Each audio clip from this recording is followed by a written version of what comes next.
Oui, bien-aimés frères et sœurs, vous aussi qui nous suivez sur la vidéo, je vous invite à prendre dans vos Bibles en Luc, le chapitre 24.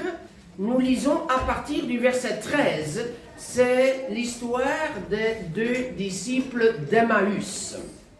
Et là, vous avez sans doute déjà entendu cette histoire de ces deux personnes qui rentraient chez elles remplies de questions. Écoutons la parole du Seigneur. Et voici que ce même jour, deux d'entre eux allaient à un village nommé Emmaüs, éloigné de Jérusalem de 60 stades. Ils s'entretenaient de tout ce qui s'était passé. Pendant qu'ils s'entretenaient et discutaient, Jésus s'approcha d'eux et fit route avec eux. Mais leurs yeux étaient empêchés de le reconnaître. Et il leur dit, « Quels sont ces propos que vous échangez en marchant ?» Et ils s'arrêtèrent, l'air attristé. L'un d'eux, nommé Cléopas, lui répondit, « Es-tu le seul qui séjourne à Jérusalem et ne sache pas ce qui s'y est produit ces jours-ci? » Quoi? Ça, c'est une de ces phrases remplies d'humour dans la Bible. Quoi? Leur dit Jésus. Ils lui répondirent, « Ce qui s'est produit au sujet de Jésus de Nazareth, qui était un prophète puissant en œuvre et en parole devant Dieu et devant tout le peuple. Et comment nos principaux sacrificateurs et nos chefs l'ont livré pour être condamné à mort, et ils l'ont crucifié. Nous espérions que ce serait lui qui délivrerait Israël, mais avec tout cela, voici le troisième jour que ces événements se sont produits. Il est vrai que quelques femmes d'entre nous nous ont fort étonnés. Elles se sont rendues de bon matin au tombeau et, n'ayant pas trouvé son corps, elles sont venues dire que des anges leur sont apparus et ont déclaré qu'il est vivant. Quelques-uns de ceux qui étaient avec nous sont allés au tombeau. Ils ont trouvé les choses et ils ont, tout comme les femmes l'avaient dit, mais lui, ils ne l'ont pas vu. Alors Jésus leur dit, « Hommes sans intelligence et dont le cœur est lent à croire tout ce qu'ont dit les prophètes, le Christ ne devait-il pas souffrir de la sorte et entrer dans sa gloire? Et commençant par Moïse et par tous les prophètes, il leur expliqua dans toutes les Écritures ce qui le concernait. Lorsqu'ils furent près du village où ils allaient, il parut vouloir aller plus loin. Mais ils le pressèrent et dirent, « Reste avec nous, car le soir approche. Le jour est déjà sur son déclin. » Il entra pour rester avec eux. Pendant qu'il était à table avec eux, il prit le pain, dit la bénédiction, puis le rompit et le leur donna. Alors leurs yeux s'ouvrirent et ils le reconnurent, mais il disparut de devant eux. Ils dirent l'un à l'autre, « Notre cœur ne brûlait-il pas au-dedans de nous lorsqu'il nous parlait en chemin et nous expliquait les Écritures? » Ils se levèrent à l'heure même, retournèrent à Jérusalem et trouvèrent assemblés les 11 et leurs compagnons qui leur dirent, « Le Seigneur est réellement ressuscité et il est apparu à Simon. » Ils racontèrent ce qui leur était arrivé en chemin et comment il avait reconnu à la fraction du pain. Bien-aimés frères et sœurs, quand Jésus était crucifié, ses disciples ne comprenaient plus où ils en étaient. Leur maître était mort et enterré, et ils n'y s'y attendaient pas. Ils disaient, voilà, ce Jésus était un prophète. Voilà, tout est passé. Voilà, il appartient au passé. Comment est-ce possible, ce Jésus qui était encore jeune? Son ministère n'avait duré que 3 ans. Dans leur imagination, Jésus avait encore une belle carrière devant. Ils pensaient qu'il allait délivrer le pays des occupants romains pour ramener le pays à la voie de la Torah. Ils voyaient Jésus comme un grand prophète, tant pour ses miracles que pour ses paroles. Alors, après sa mort, on comprend qu'ils ne savaient plus quoi croire. Voilà. 2 jours après la Pâque, oui, il y a eu le samedi, le Shabbat. Ceux qui étaient à Jérusalem ne pouvaient pas voyager loin. Ils devaient attendre encore un jour en plus. Donc c'est le dimanche qu'ils se sont mis en route. L'un s'appelle Cléopas, qu'on ne doit pas confondre avec un autre Clopas que Jean mentionne au chapitre 19 de son évangile, et un autre disciple. On ne sait pas qui c'est, son nom n'est pas indiqué. Certains pensent même que ça pourrait être sa femme, mais on n'en sait rien, il n'y a aucune indication. Ils rentrent dans leur village appelé Emmaüs. Emmaüs, on a trouvé 4 propositions de localisation. Évidemment, il n'y a qu'une qui peut être la bonne. Historiquement, c'était Emmaüs, Nécopolis, à 32 km. Mais est-ce que vous voyez encore des disciples la nuit faire 32 km à pied pour entrer à Jérusalem? Non, c'est certainement pas cette première proposition. Deuxième proposition, Abou Ghosh, à 16 km à l'ouest de Jérusalem, où il y a une source. Et Emmaüs viendra d'un mot hébreu qui veut dire source. Mais il y avait d'autres sources. Et Abou Ghosh n'est nulle part identifié dans la littérature ancienne comme ayant porté le titre, le nom de Emmaüs. Un autre village proposé est Al-Kubayba, 12 km au nord-ouest, la bonne distance. Mais dans les écrits anciens, pas la moindre indication. 4e possibilité, c'est Flav Joseph, l'historien juif qui, dans son œuvre, parle d'un petit village Emmaüs qu'il situe à 30 stades de Jérusalem et qu'on appelle aujourd'hui Moza et qui serait l'ancienne Moza citée en Josué 18, le verset 26. Et pour y aller à pied, c'est à 8 km et demi. Alors ce village a été fouillé déjà dans les années 70. On a trouvé une pièce romaine avec l'empereur Vespasien, donc aux alentours des années 70 de notre ère. Et en 2001, un archéologue allemand, Carsten Tiede, a fouillé sur place et a trouvé quelques indices, poteries, jarres et autres, qui l'amène à dire que c'était un village habité par des gens plutôt fortunés et juifs pieux. Et il pense que c'est là que se trouvait Emmaüs. C'est sur la route qui va de Jérusalem à Tel Aviv aujourd'hui.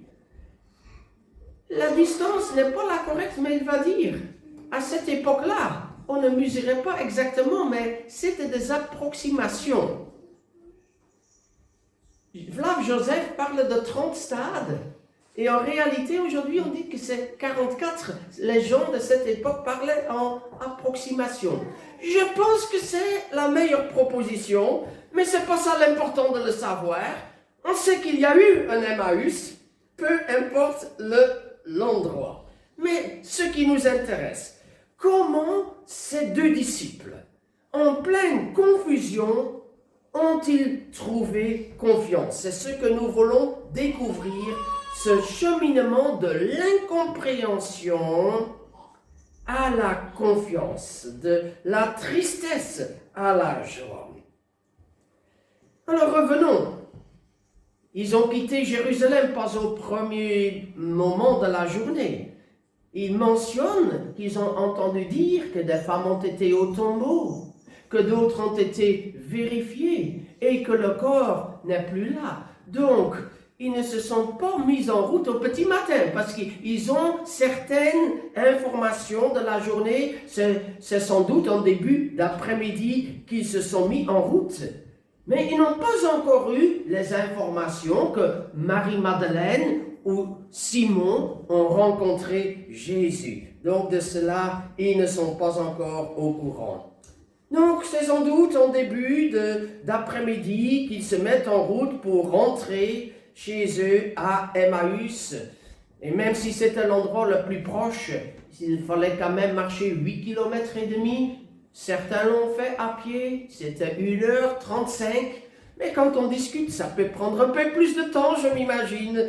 Donc voilà, ils ont pris leur chemin et ils viennent, voilà, plutôt en fin d'après-midi à la maison. Mais en chemin, ils discutent de tout ce qu'ils ont vu et de tout ce qu'ils ne comprennent pas. Vraiment, ils sont remplis d'incompréhension. Et il y a un voyageur qui vient sur leur chemin. Mais tout d'abord, je vous pose la question. Est-ce que cela ne vous arrive pas? Que vous vous posez des questions et que vous êtes dans la confusion? N'est-ce pas aussi notre chemin de foi? Mais justement, oui, cela nous arrive. Dieu nous a donné une intelligence.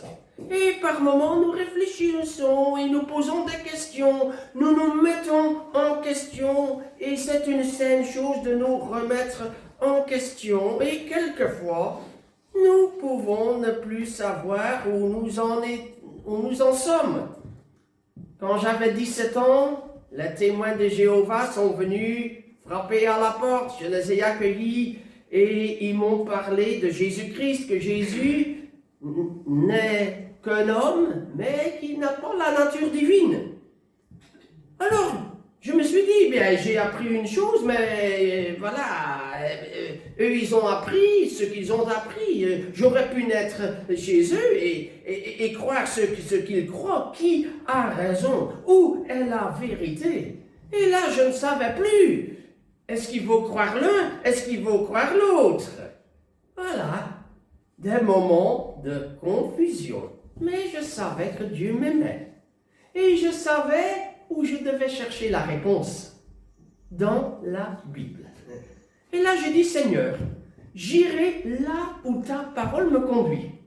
Ça m'a pris 3 ans. Il y a des chemins qui prennent un peu de temps. Je savais que la parole de Dieu rend témoignage de Jésus-Christ. À l'âge de 18 ans, eh bien, quand j'ai commencé mes études à l'Institut biblique, je suis passé par un passage où j'ai douté de l'existence de Dieu. Alors là, je me suis dit, mais je suis né dans une famille chrétienne, et si j'étais né dans une famille athée, est-ce que je n'aurais pas été athée? Mais sans doute, j'aurais été athée. Alors pourquoi je crois en Dieu? Est-ce que je crois en Dieu parce que mes parents l'ont dit, comme un athée est athée parce que ses parents lui ont dit qu'il n'y a pas de Dieu? Ni d'un côté ni de l'autre, ça ne va pas. Ah, il y a un chemin à faire. Il y a une période de turbulence, d'incompréhension et de recherche, mais qui nous amène plus loin pour faire la part des choses et trouver des réponses solides. Quand un chrétien prie, on prie pour des malades, on prie pour beaucoup de situations, et nos prières ne sont pas exaucées. Mais cela peut être une difficulté. Pourquoi Dieu ne répond-il pas à mes prières? Et je peux être confus. Seigneur, pourquoi tu ne réponds pas?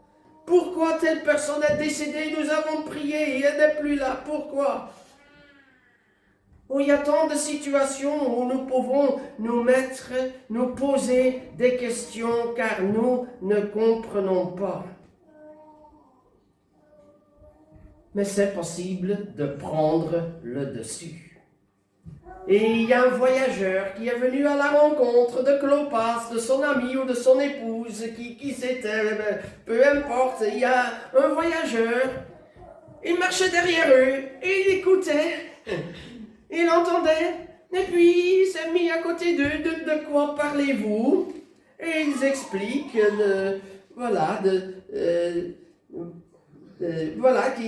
de tout ce qui s'est passé à Jérusalem.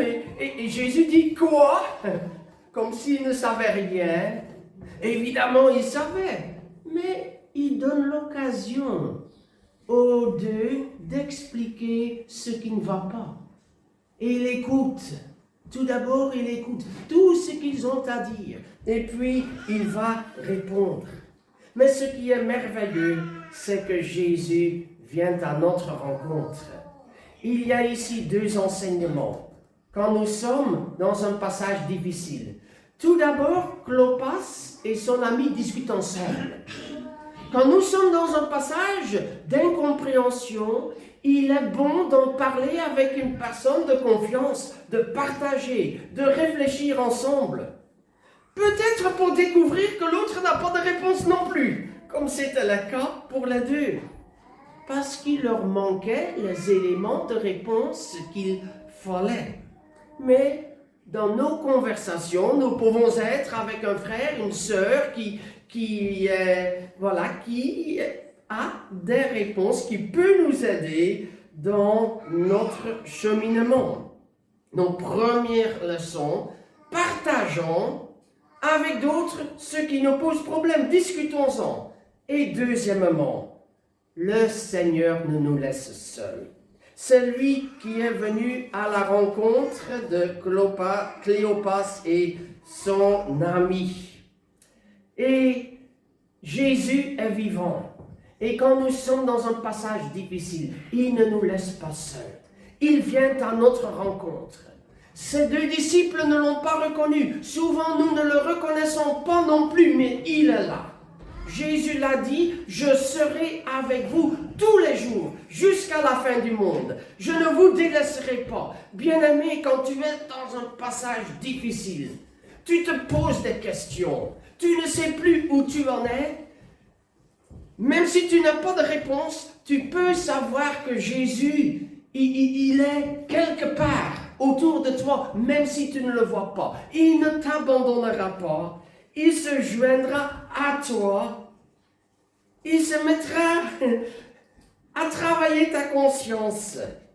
Il prendra soin de toi. Je serai avec vous. Alors ça, tu peux savoir que dans tout passage difficile dans la vie, tu n'es jamais seul. Jamais tout seul, Jésus, mon Sauveur, me garde. Jamais ne me laisse seul. Alors comment Jésus s'en prendra-t-il? Et quand il parle, quand il prend la parole, il dit qu'ils n'ont pas bien compris. Mais il va expliquer par Moïse et par les prophètes, par les Écritures, tout ce qui le concernait.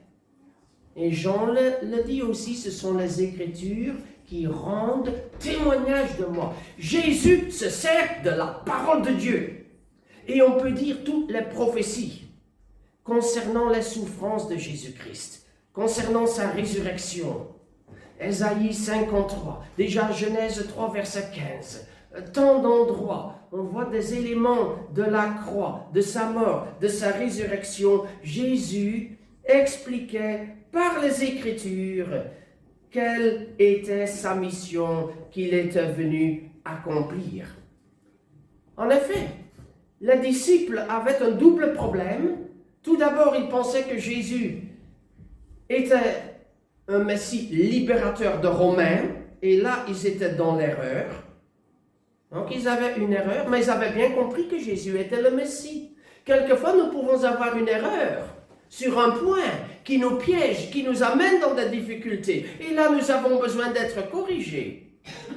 Et puis, ils étaient dans l'ignorance parce qu'ils n'avaient pas compris que Jésus devait souffrir à la croix. Et c'était là sa mission, vraiment spécifique, que Jésus va leur expliquer à partir des Écritures.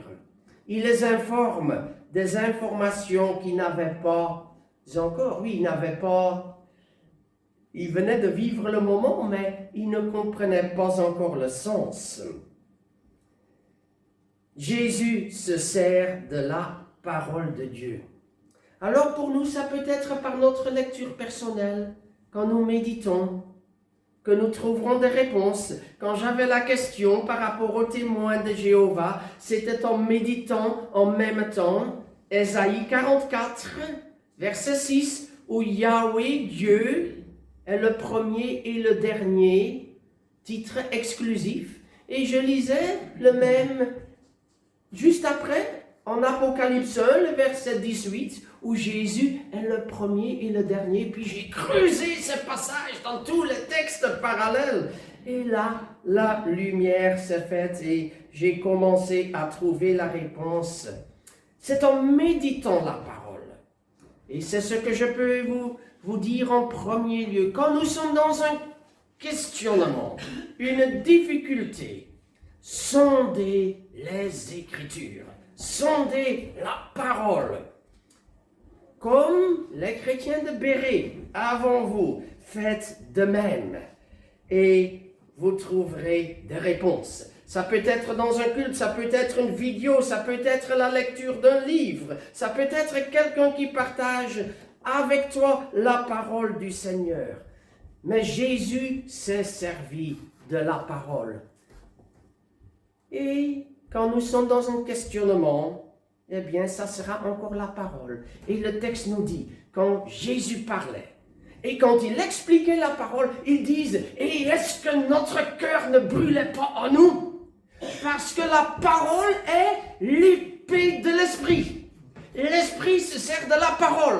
Alors quand la parole vient, c'est l'épée de l'esprit qui nous travaille et qui nous ramène à la vérité. La vérité est l'œuvre de la parole de Dieu. Et puis, Jésus, ils n'ont pas encore reconnu, mais il invite dans la maison, il accepte. Et au moment de repas, c'est Jésus qui prononce la bénédiction, qui rompt le pain. Et c'est là qu'ils reconnaissent que le voyageur inconnu, c'est Jésus. Comment l'ont-ils reconnu? Tout d'abord, Jésus a rompu le pain avec les disciples 2 jours plus tôt, 3 jours plus tôt, quand il était à Jérusalem avant de mourir. Et on voit que les termes sont les mêmes. Il a rompu le repas. Est-ce parce que sa présentation, sa façon de faire était identique qu'ils l'ont reconnu? Voilà. Ou est-ce en rompant le pain, qu'ils ont vu dans les poignets les cicatrices? On voit qu'ils l'ont reconnu à la fraction du pain. Est-ce sa façon de faire? Est-ce au niveau physique? Ou est-ce encore au-delà? Parce que leurs yeux s'ouvrirent et le reconnurent. Les yeux s'ouvrirent et le reconnurent. C'est pas le contraire. Normalement, nous aurions dit, ils le reconnurent et leurs yeux s'ouvrirent. Ah, c'est Jésus. Ah, maintenant nous voyons clair. Non. D'abord, il a dit, leurs yeux s'ouvrirent. Et puis ils reconnurent. Alors ça veut dire que la première action ne vient pas d'eux-mêmes, mais vient de la grâce de Dieu. Et je crois qu'il y a un ensemble de choses. Il y a une situation où ils reconnaissent Jésus par sa façon de faire, mais qu'au-delà, c'est le Seigneur lui-même qui se révèle à eux. Que c'est Jésus qui enlève le voile pour qu'ils voient que c'est bien lui. Et là, ils l'ont reconnu. Alors, on voit comment cela change leur vie. Jésus disparaît, vous le savez. Et il fait presque nuit. 2 heures de marche presque. Sinon plus.